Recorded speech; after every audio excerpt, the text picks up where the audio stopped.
Alappuzha railway station പ്ലാറ്റ്ഫോമിൽ വെച്ച് യുവാവിനെ പട്ടി കടിച്ചു. എറണാകുളത്ത് ജോലിക്കായുള്ള അഭിമുഖത്തിൽ പങ്കെടുക്കാൻ പോവുകയായിരുന്നു യുവാവ്. കാലിന് കടിയേറ്റ യുവാവ് വണ്ടാനം മെഡിക്കൽ കോളേജ് ആശുപത്രിയിൽ ചികിത്സയിലാണ്.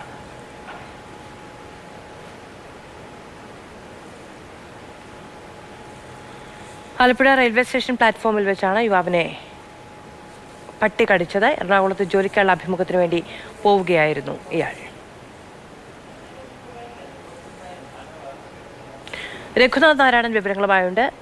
രഘു, എന്താണ് ഇയാളുടെ ആരോഗ്യാവസ്ഥ? നിലവിൽ ആശുപത്രിയിൽ പ്രവേശിപ്പിച്ചിട്ടുണ്ടോ? ഈ ടൂറിസം മേഖലയാണ് ആലപ്പുഴയിൽ എല്ലാവർക്കും അറിയാവുന്നതാണ്. ധാരാളം വിനോദസഞ്ചാരികൾ ഉൾപ്പെടെ വരുന്ന ഒരു റെയിൽവേ സ്റ്റേഷനാണ് ആലപ്പുഴ. പക്ഷേ അവിടെ ഏറ്റവും കുറഞ്ഞതൊരു 20 പട്ടിയെങ്കിലും എല്ലാ സമയത്തും നമുക്ക് പ്ലാറ്റ്ഫോമിൽ കാണാൻ വേണ്ടി സാധിക്കും. ഇത് ആളുകളെ കടിക്കുന്നത് ഇപ്പോൾ പതിവായിരിക്കുകയാണ്.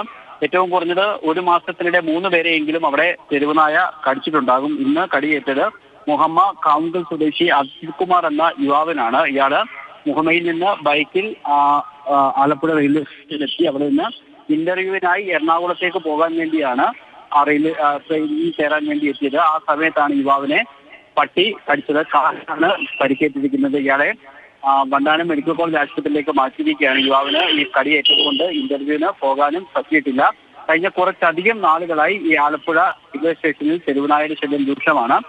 കഴിഞ്ഞ തവണ നമ്മൾ റെയിൽവേ ഉദ്യോഗസ്ഥരോട് സംസാരിച്ചപ്പോൾ ഈ തദ്ദേശ സ്വയംഭരണ സ്ഥാപനത്തിനോടക്കം പലതവണ പരാതിപ്പെട്ടിട്ടും അതിവിധമായ നടപടികളും അവർ എടുക്കുന്നില്ല എന്നുള്ളൊരു ആക്ഷേപം റെയിൽവേ ഉദ്യോഗസ്ഥർക്കുണ്ട്.